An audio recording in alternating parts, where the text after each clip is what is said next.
ആട്ടാ ഇവിടുന്ന് ഇങ്ങനെ ഭിത്തി കെട്ടിപ്പോ ഈ ഇടുക്കാകണ്ട. ആ ഇടുക്കാവുന്നതിന് പകരം ഇവിടെ ഇപ്പം നോക്ക് വിശാലമായ സ്ഥലമാണ്, വിശാലമായ അല്ലേ, ഒരു വലിയൊരു ഇത്. നേരെ മറിച്ചാണ്ട് ഇവിടം വരെ ഭിത്തി കെട്ടിപ്പൊക്കിയാലുള്ള പോയായിരുന്ന അവസ്ഥ ആലോചിച്ച് നോക്കിയ. ഭിത്തി ഇങ്ങനെ ഒന്ന് ആലോചിച്ച് നോക്കിയ. ഫ്രണ്ട്സ്, ഇന്ന് നമ്മൾ വന്നിരിക്കുന്നത് റോഡ് വീഡിയോസ് ആയിട്ടാണ് വന്നിരിക്കുന്നത്. നമ്മൾ മാമത്ത് തൊട്ട് കഴക്കൂട്ടം വരെയുള്ള റോഡ് പണി കാഴ്ചകളാണ്, പ്രധാനപ്പെട്ട റോഡ് പണി നടക്കുന്ന ഭാഗത്തെ കാഴ്ചകളാണ്. നമ്മൾ ആ കാണുന്നതാണ് മാമം പാലം. ഓക്കെ, നമ്മൾ ഇതുവഴിയാണ് മെയിൻ റോഡിലേക്ക് കയറുന്നത്. പുതിയ നാഷണൽ ഹൈവേ 66 ബൈപ്പാസ് വഴി വന്ന് ഇങ്ങനെയാണ് കേട്ടോ, ഇങ്ങനെയാണ് വന്ന് കയറുന്നത്. ഇത് ആ ഭാഗത്ത് സർവീസ് റോഡാണ് കേട്ടോ.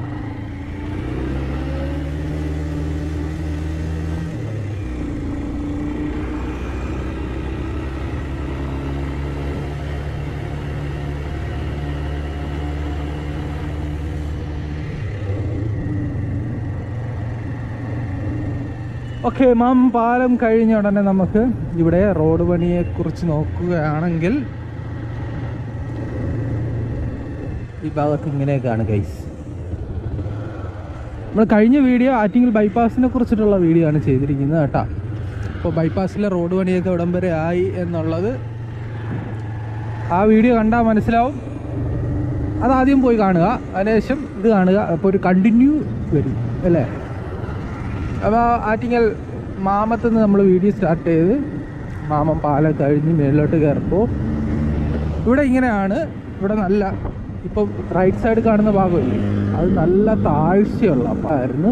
അവിടെ ഇങ്ങനെ കെട്ടി ഉയർത്തി അതുവഴിയാണ് ഇപ്പോൾ വാഹനം കടന്നു പോകുന്നത്. ഇപ്പുറ സൈഡിൽ മണ്ണിട്ടൊക്കെ ഉറപ്പിച്ചു. ഇനി ഉടനെ ഗ്രാവിലെ കൊണ്ടിട്ട് ടാർ ചെയ്യാനുള്ള പരിപാടിയാണ്.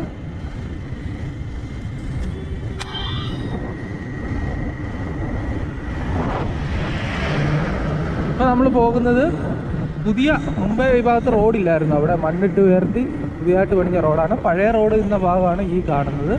ഇവിടെ ഇപ്പം അതൊക്കെ പൊളിച്ചു മാറ്റി പുതിയ റോഡ് പണി നടന്നുകൊണ്ടിരിക്കുകയാണ്. അപ്പുറത്തെ സർവീസ് റോഡിൻ്റെ ടാറിങ് പൂർത്തിയായി.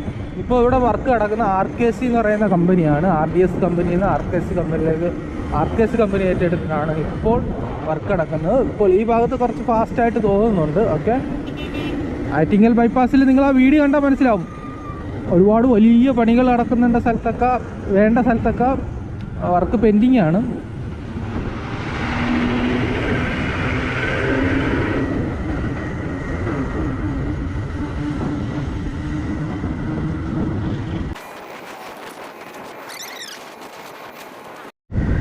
ഇത് ചെമ്പകമംഗലാണ്.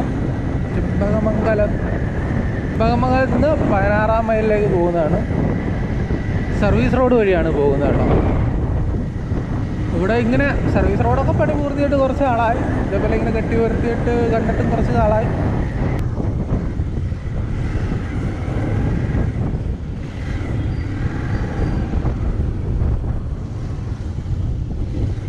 അപ്പോൾ 16-ാം മൈൽ നമ്മളെ പെട്രോൾ പമ്പ് ഉണ്ടല്ലോ, ഭാരത് പെട്രോളിയത്തിൻ്റെ അടുത്ത്. അവിടെ അപ്പോൾ ഇങ്ങനെയാണ് സർവീസ് റോഡ് വഴിയാണ് വാഹനങ്ങൾ കടന്നു പോകുന്നത്. മെയിൻ റോഡിലെ പണി അങ്ങനെയൊക്കെ തന്നെയാണ്.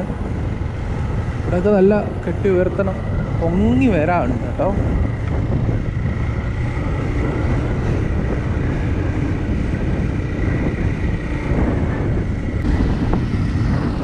അപ്പോൾ ആശാദത്തിൻ്റെ അവിടെ സർവീസ് റോഡ് വഴിയാണ് വാഹനങ്ങൾ കടന്നു.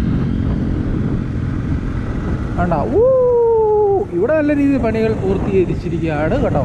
സഫ കൺവെൻഷൻ സെൻ്ററിൻ്റെ മുമ്പിലുള്ള ഭാഗത്താണ്. വാവ്, ഇതിലോട്ട് ഇറങ്ങി ഇവിടുത്തെ കാഴ്ച കുറച്ച് കാണേ.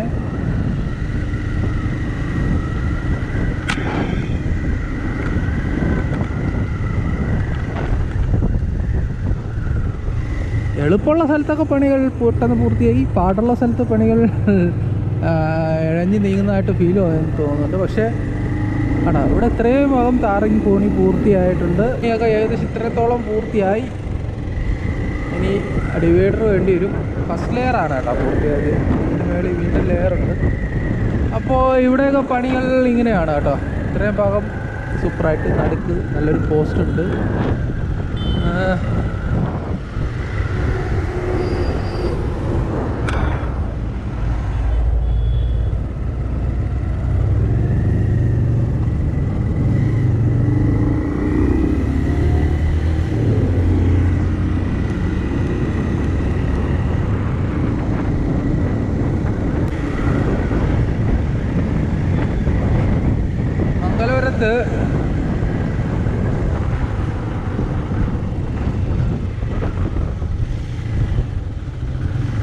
മംഗലാപുരത്ത്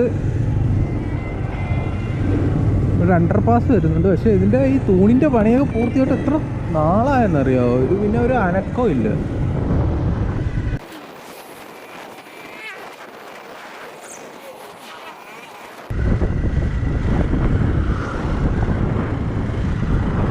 ഇവിടെ എന്തോ വരുന്നുണ്ട് കേട്ടോ, വലിയ എന്തോ സംഗതി വരുന്നുണ്ട്.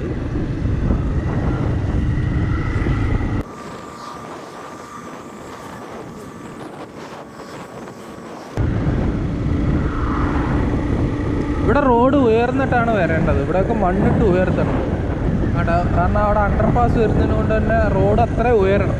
ഇതൊക്കെ എന്ത് പണിയുണ്ടെന്നറിയോ? എന്തോരം പണിയുണ്ട് അല്ലേ? അല്ലെങ്കിൽ എന്താണ്, തൂണി തന്നെ അങ്ങ് വരെ അങ്ങ് പണിയണം. അടിപൊളിയാവും അല്ലേ? അന്തസ് നമ്മൾ പറയുന്ന രീതിയിലാവും. അങ്ങ് വരെ അങ്ങ് തൂണി പണിഞ്ഞ എവിടം വരാം? നമ്മൾ മംഗലാപുരം വരാം.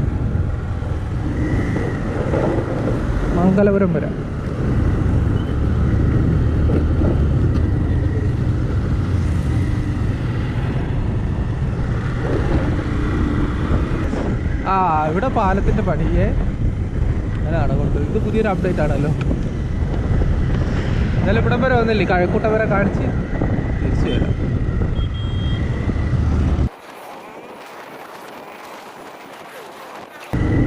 ഈ വീഡിയോയിൽ എന്തെങ്കിലും ഉണ്ടോ? ഒന്നുമില്ലാത്തൊരു വീഡിയോ. പ്രത്യേകിച്ച് എന്ത് കാഴ്ച? വെറുതെ അവിടം വരെ ഇവിടം വരെ നിങ്ങൾക്ക് ഇങ്ങനെ റോഡ് കാണാൻ എന്നല്ലാതെ പ്രത്യേകിച്ച് ഒന്നുമില്ല.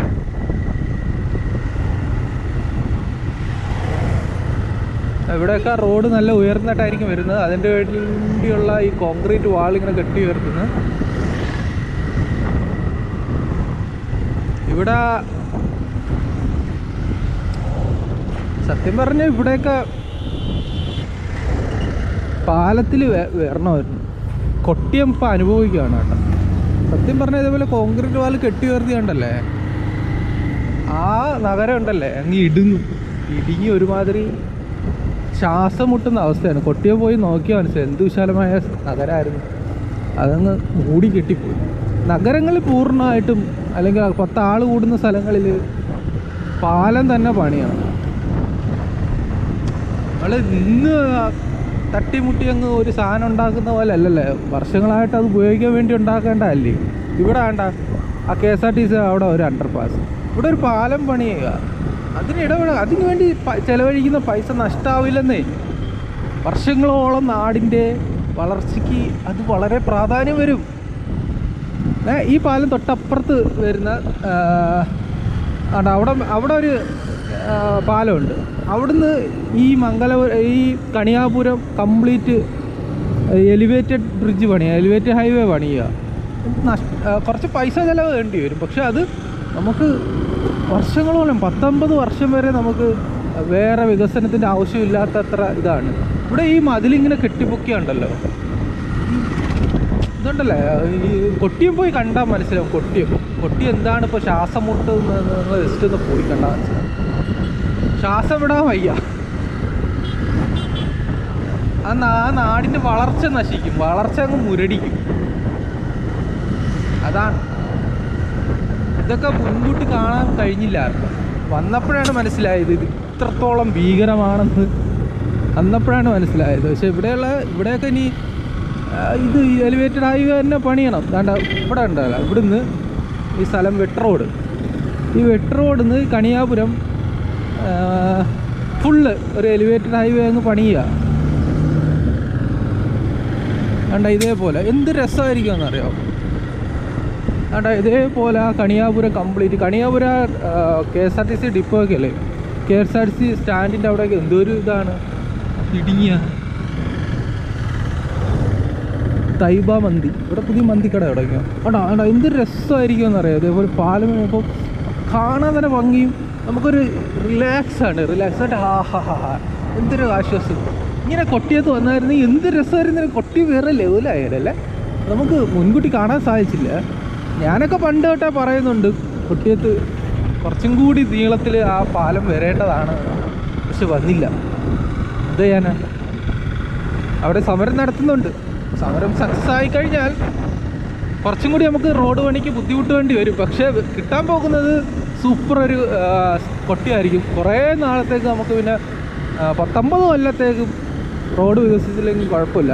അങ്ങനെ ഇതിങ്ങനെ കെട്ടിപ്പോക്കി കഴിഞ്ഞാൽ ഈ ടൗൺ ഇരുണ്ടതായിപ്പോവും. അപ്പോൾ നമ്മളെ വീഡിയോ വെച്ച് അവസാനിപ്പിക്കുകയാണ്. ഒന്നുമില്ലാത്തൊരു വീഡിയോ ആയിപ്പോയി. എങ്കിലും ഇവിടെ വരെ വന്നല്ലേ, ഞാൻ എണ്ണ അടിച്ച് വന്നല്ലേ, 10-200 രൂപയ്ക്ക് എണ്ണ അടിച്ച് വന്നല്ലേ. ഒന്ന് ലൈക്ക് ചെയ്ത് സബ്സ്ക്രൈബ് ചെയ്ത് സപ്പോർട്ട് ചെയ്യുക. നമ്മൾ സൊമാറ്റോ ബ്ലോഗ് 100 ഡേ ചലഞ്ച് മുന്നോട്ട് പോയിക്കൊണ്ടിരിക്കുകയാണ്. 46ാമത്തെ ദിവസമായി. അപ്പോൾ അതും കണ്ടൊന്ന് സപ്പോർട്ട് ചെയ്യുക. ഇടയ്ക്കിടയ്ക്കല്ല, അടുത്ത വർഷം നമുക്ക് തിരുവനന്തപുരം ജില്ലയിലെ വീഡിയോ ചെയ്യാം. അത് പോരെ. അപ്പോൾ നമ്മൾ കഴക്കൂട്ടത്തിരിക്കുകയാണ് ഗായ്സ്. കഴക്കൂട്ടത്ത് നമുക്ക് ഇങ്ങോട്ട് കയറാം. ആഹാ, പുതിയ റോഡ്. വാഹാ, ഇവിടെ പുതിയ റോഡ് പണിയേ.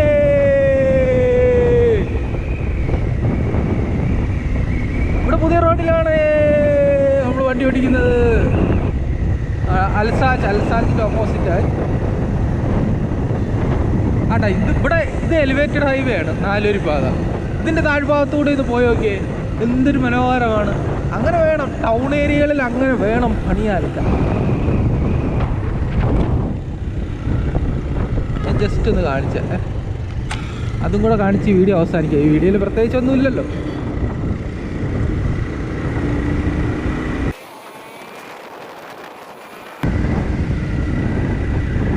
കണ്ടോ ആ ടൗണിൻ്റെ ആ വീതി ഫീൽ ചെയ്യുക. അല്ലെങ്കിൽ എന്ത് ചെയ്യുന്നതെന്ന് അറിയാം, ആണ്ടാ ഇവിടം വരെ ആ വാള, ആ ഭിത്തി കണ്ട ഇവിടുന്ന് കെട്ടിപ്പോക്കും. നിങ്ങൾ ഈ വരാണ്ടില്ലേ ആണ്ടാ, ഇവിടുന്ന് ഇങ്ങനെ ഭിത്തി കെട്ടിപ്പോ ഈ ഇടുക്കാവേണ്ട. ആ ഇടുക്കാവുന്നതിന് പകരം ഇവിടെ ഇപ്പം നോക്ക്, വിശാലമായ സ്ഥലമാണ്, വിശാലമായ അല്ലേ, ഒരു വലിയൊരു ഇത്. നേരെ മറിച്ചാണ്ട് ഇവിടം വരെ ആ ഭിത്തി കെട്ടിപ്പൊക്കിയാലുള്ള പോയായിരുന്ന അവസ്ഥ ആലോചിച്ച് നോക്കിയ. ഭിത്തി ഇങ്ങനെ ഒന്ന് ആലോചിച്ച് നോക്കിയ അവസ്ഥ. അതാണ്ട് ഗായ്സ്, ടൗണുകളിൽ എലിവേറ്റഡ് ഹൈവേ വരണം. അങ്ങോട്ട് പോകണോ? വേണ്ടല്ലേ, ജസ്റ്റ് ഒന്ന് വേണ്ട. ഇതിപ്പോൾ ഇത്രയും വിശാലമായി കിടക്കുന്നു. ഇത് ഇവിടെ ഒരു അണ്ടർപാസ് ക്രോസ് ചെയ്യാൻ വേണ്ടി വരുന്നെങ്കിൽ ഈ റോഡ് ഇവിടെ ഇങ്ങനെ ഇത്രയും ഇതിൽ മണ്ണിട്ട് കെട്ടിപ്പൊക്കി അത്രയും റോഡ് മാത്രമേ കിട്ടുമായിരുന്നുള്ളൂ. ഇത്രയും വിശാലത കിട്ടത്തില്ലായിരുന്നു. ഇവിടെ ഒക്കെ പാർക്കിംഗ് ഉപയോഗിക്കേണ്ടി വരുന്നുണ്ട്. പാർക്കിങ്ങിന് ഉപയോഗിക്കാം. പാർക്കിംഗ് ഇല്ലെങ്കിൽ തന്നെ വിശാലമായ റോഡ്. എന്തൊരു ആശ്വാസം, എന്തൊരു ഫീൽ. ഇതാണ് നമുക്ക് നഷ്ടപ്പെട്ടു പോയി. കൊട്ടിയത്ത് നഷ്ടപ്പെട്ടു പോയി. കൊട്ടിയത്ത് തിരിച്ചു കിട്ടുമെന്ന് പ്രതീക്ഷിക്കുന്നു.